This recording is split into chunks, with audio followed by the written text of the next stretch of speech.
Welcome to Point Pelee, the single greatest hotspot in all of spring migration. We're going to see more birds here in one day than anywhere in Ontario. Nope, Canada, nope, probably North America.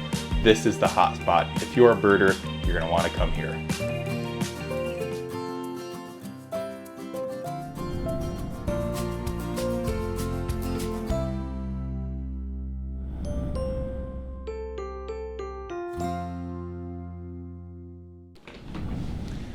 This is the ultimate guide on how to bird Point Pelee in migration. Spring migration is April and May, with the peak, meaning the most birds per day, being the first and second weeks of May. I'm here May 2nd right now because spring migration is coming early this year. We've had a lot of birds already, so end of April can also be a great time to come, but if you want to hit peak, first and second weeks of May. Fall migration also is a thing at Point Pelee, but the problem with fall migration is it's spread out from end of August, September, and October, so it's over 2.5 months. The beauty about spring migration is it's all condensed into 2 weeks, so all the birds all at once. This is why we're here now. I've birded Point Pelee many times, so I'm going to condense all my knowledge into this one video so that you know your first time here how to bird Point Pelee and maximize your visit to see the most amount of birds as possible in one trip. Let's go!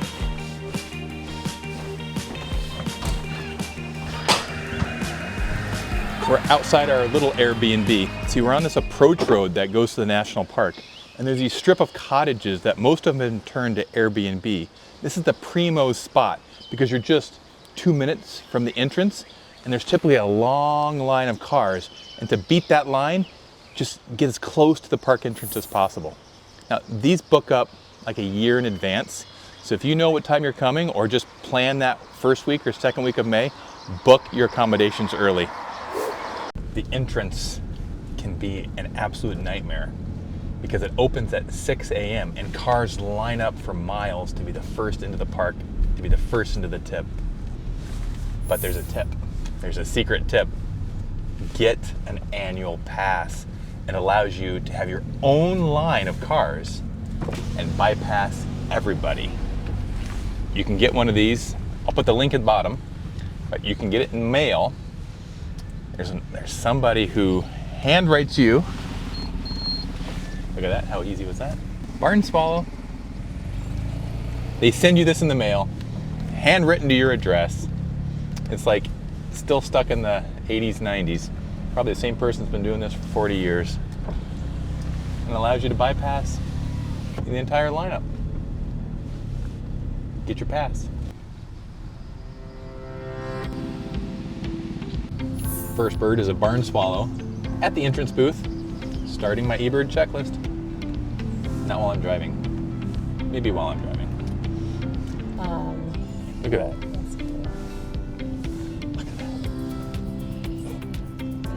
He's scared it up. He's trying to scare us. Look at that. That's a big turkey. It's not Thanksgiving yet. You're safe. Look at it. There's 1, 2, 3. Those are enormous birds. Make sure you bring everything you're going to need. It does rain a lot here in the spring, so I have my rain pants, my rain jacket, dress and layer. Look at the size of that turkey. Holy moly, he's just commanding the road. This is my spot. Bring your rain gear, bring a hat and gloves, because when you're out at the tip, it's freezing if the wind picks up. So be ready for cold weather, wet weather, and then the sun comes out and you take all your layers off. So that's the tip. You don't want to have to stop birding and going all the way back. Look at that snood, holy moly on that thing. It's about 10 kilometers from the entrance booth to the visitor center where the tram starts. We'll talk about the tram later.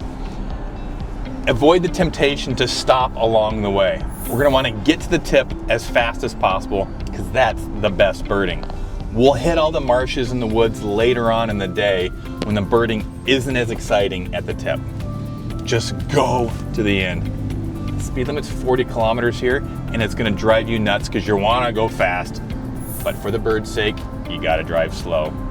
And they've got cops everywhere wanting to catch you for speeding, so that's the tip. Drive the speed limit. We're gonna drive by the campground in a second, and that reminded me that there is only one campground in the park. So the real hardcore birders will skip the entrance booth and the lineups altogether and camp inside the park. However, it's rustic and it books up so fast.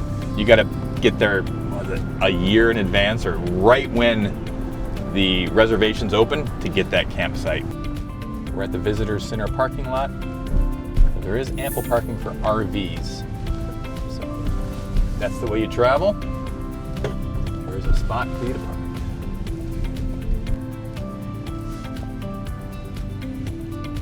And when you're in the parking lot, look for all the personalized license plates for birds. They're everywhere. Hot tip, the parking lot at the Visitor Center is the only space where it's wide open down at the bottom of Point Pelee.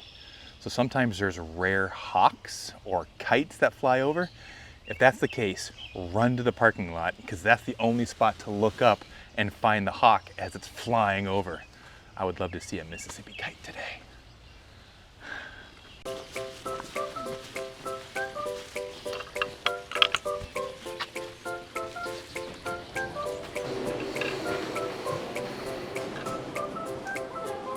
Good morning. Bonjour. Skinks, snakes, weasel.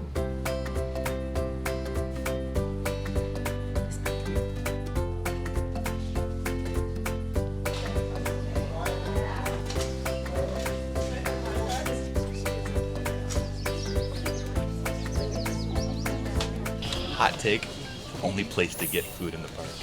Like actual hot food. Hot dogs and their special cookie. We'll go to it later. Welcome to the tram. We gotta get on it real quick. This is how you get down to the tip. It's almost 3 kilometers, so if you miss the tram, you gotta walk. It kind of feels like Disneyland, huh?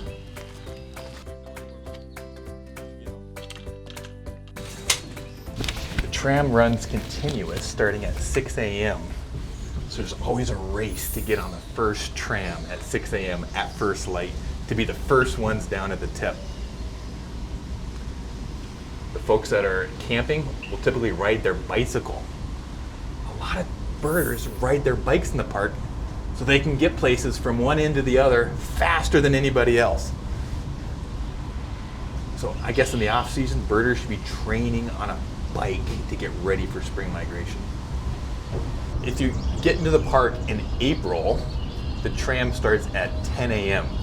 So if you want to bird the tip early, you have to walk the 3 kilometers down to the tip. This is the halfway stop. Oh, they're all looking at something. What are they looking at? I don't know. I got birding FOMO. There's like 20 birders looking up into a tree. It's probably a chipmunk.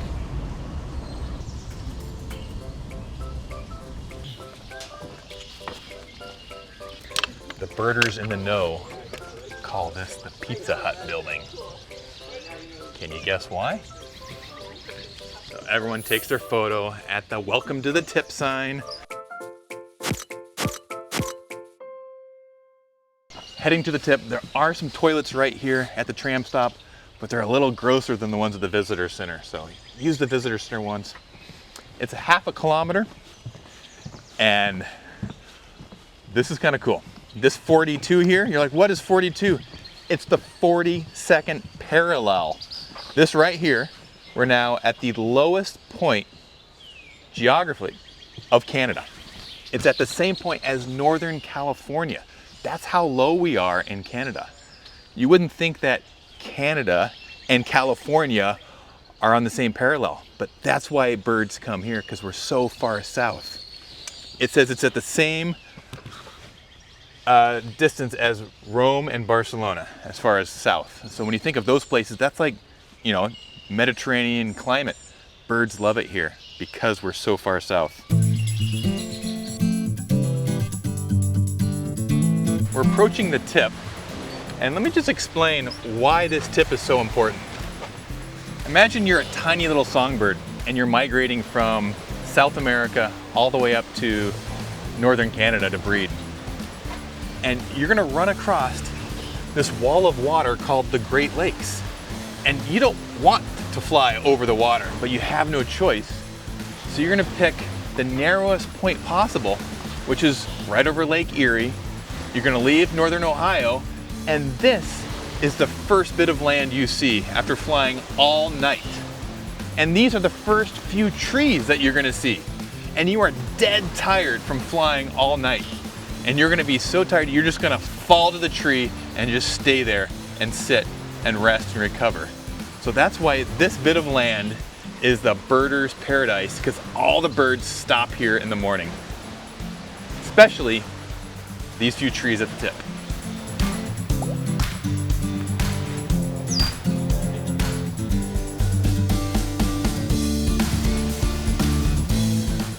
One of the phenomena that happens pretty much only here in Canada is what's called reverse migration. That's why everybody's looking this direction, opposite, because early in the mornings, birds will fly south back over the point.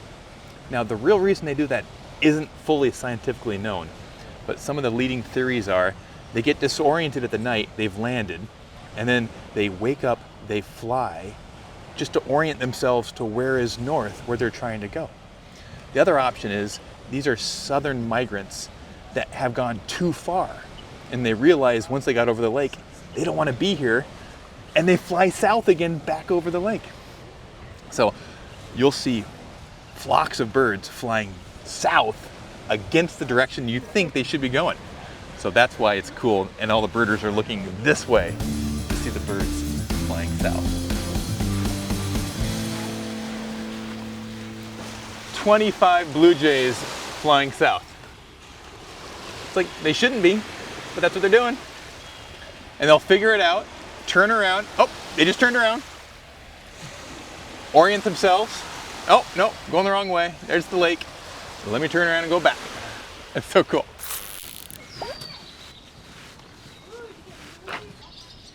Welcome to the Hawkwatch Tower. It gives you the best view of the point. It was closed for like 5 years due to structural problems, but they're telling us those are all solved. Enter at your own risk. Let's do it.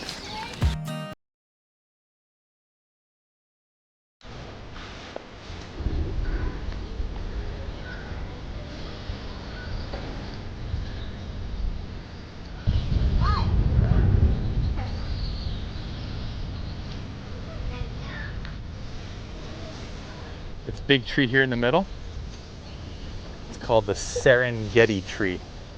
It's the biggest tree near the tip, and it's a favorite of all the migrant birds. It should have its own hotspot, really. Just that one tree. And it kind of looks like the big tree in the Serengeti safari area of Africa. These towers are built for hawk watching, when the migrant hawks fly over. And mostly in the fall, when all the broadwing hawks come in the thousands to fly from here all the way down to Central South America. They'll come by the thousands, and hawk watchers every day will come and count how many hawks they see. All the raptors, eagles, they'll see owls, they'll see hawks, harriers, kites, falcons, all of them. They use this point to head them south. We're now head north off the tip. We're gonna take the loop trail to the Sparrow Fields.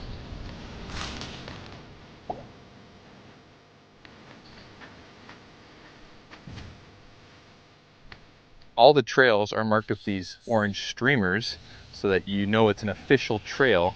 You should always be able to see the next orange streamer to know that you're going in the right direction.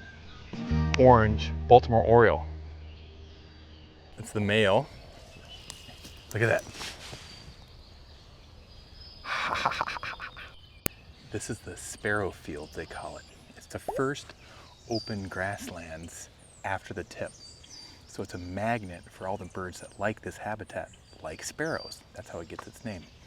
And this man here said he thought he saw a LeConte sparrow, which is one of the ones that all birds are hoping to get, the very rare small warbler, or a small sparrow. So this is where it'd be if it's migrating up into Canada. This is where it's at. One thing you need to know is there's no cell service in the park. We're so far away from the nearest cell phone tower, you rarely get any calls, definitely not text messages. So the problem is, how do you send out a rare bird alert if nobody's gonna get those text messages? What we found is that WhatsApp works in the park. So there's a group, a WhatsApp group, that you can ask to join for your time here at the park so that you can be included in all the rare bird alerts. Like here, oh, just came in. There is a, hold on a second, click, click, click, a clay-colored sparrow in front of the visitor center. Luckily, so we're heading that way.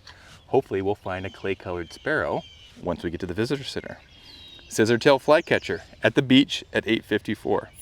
And it's important, if you're on the WhatsApp group, to put the time of day that you saw the bird, because sometimes those WhatsApp messages are delayed and it might come 10 minutes later. All right, we'll be watching that today. By choosing to take the trails back to the visitor center, it's about a 3 kilometer, maybe a little more because we're going back and forth, all these switchbacks. But it's a beautiful hike, but stay on the trail because there is poison ivy here.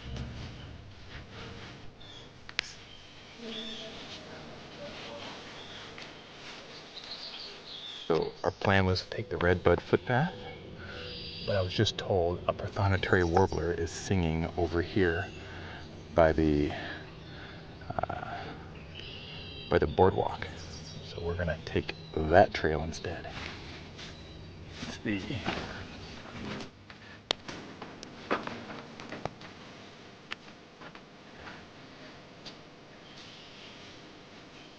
This is one of the jewels of the park, the prothonotary warbler.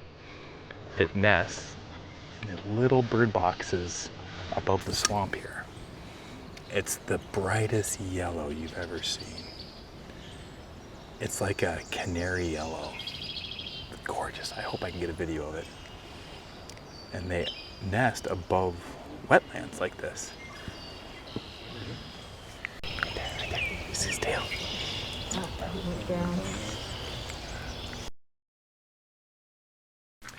I think it's cookie time. I see the cookies. They're still here. Check it out, bird seed cookies. That'll keep you for a while. Hey, thank you. Oh, that's gonna give me so much bird luck. Bird seed from a bird lover. The tip provides an excellent spectacle of watching the birds land. But then where do they go? They go to the woods. So all the birds, especially the warblers, the ones we're looking for now, are gonna be attracted to these woods, and they're gonna stay here for a few days, rest, fuel up, eat some more insects, and then migrate north.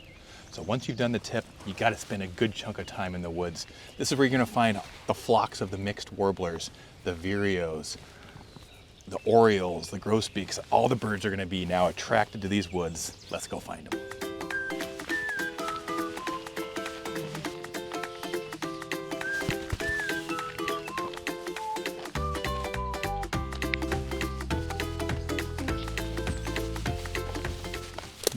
All these holes, those are all yellow-bellied sapsucker holes.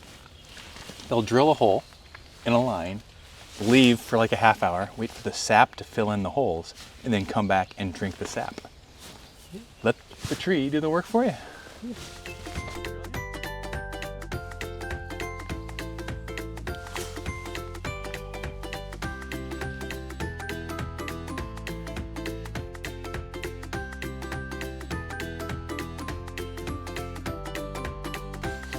Just had the mixed flock I was hoping for.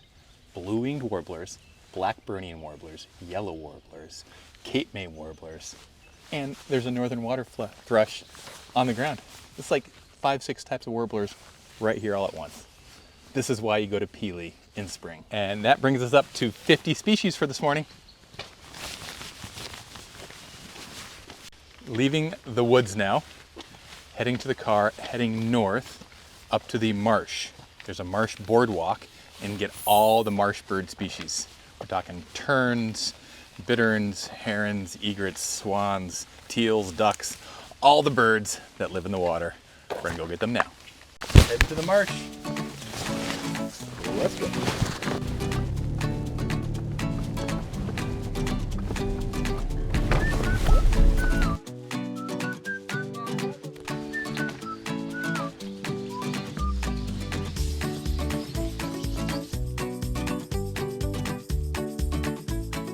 All barn swallows. They're nesting up here.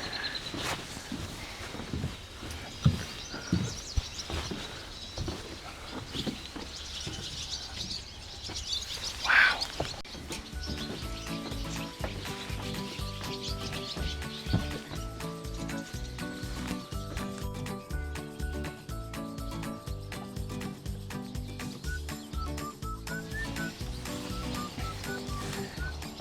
It's hard to believe we're in the same national park. We just left the woods and the tip, and now look, we're in the marshlands. Already I've had 2 bald eagles fly over, hundreds of barn swallows, which, did you know the barn swallow has one of the longest migrations? They go all the way down to Brazil in the wintertime. That's a long ways. Canada geese, blue-winged teals, great blue herons, mute swans, black terns. Hold on. Marsh wren, swamp sparrows. Like, this is a birder's paradise.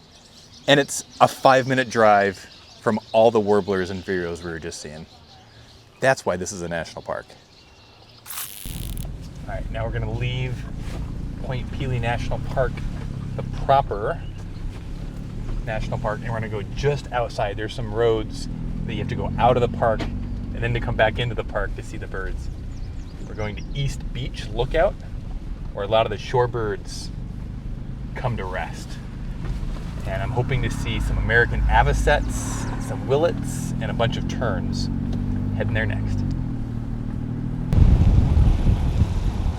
Welcome to the end of East Beach Road. If you have a spotting scope, this is the place to use it.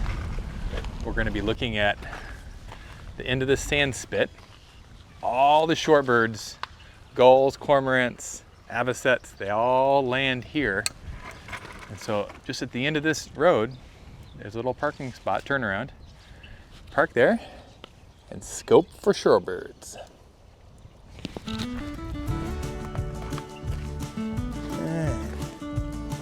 Cormorants, herring gulls, ring-billed gulls.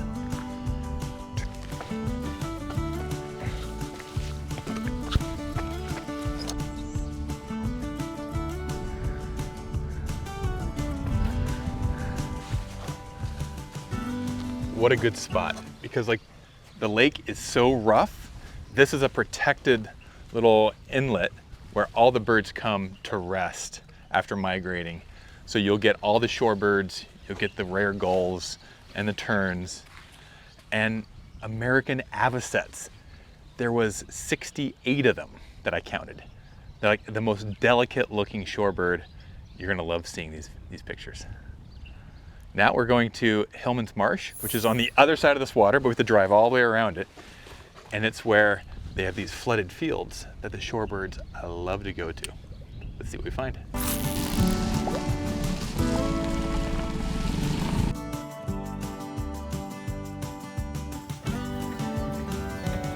We're at Hillman Marsh Conservation Area. This is a special spot for shorebirds. They got this entire cell called the shorebird cell where they flood it on purpose with water in the springtime. It's really shallow, but that's where the shorebirds love to come. I've been here for 5 minutes and already have seen tons of least sandpipers, black-bellied plovers, dunlin, semi-palmated plovers, lesser and greater yellowlegs, and oodles of killdeer. And the geese I already see goslings. We got baby geese already. That seems really early, but they love it here. Let's see what we can find.